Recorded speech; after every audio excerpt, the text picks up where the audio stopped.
I couldn't wait till Monday to do this for you. I just wanted to get this so I could complete the project. That is the original ring.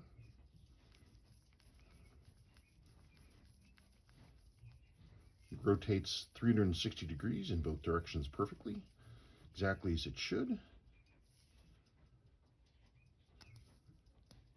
Your chronograph is running as it ought to. The watch is running as it ought to. That's what it looks like with the ring.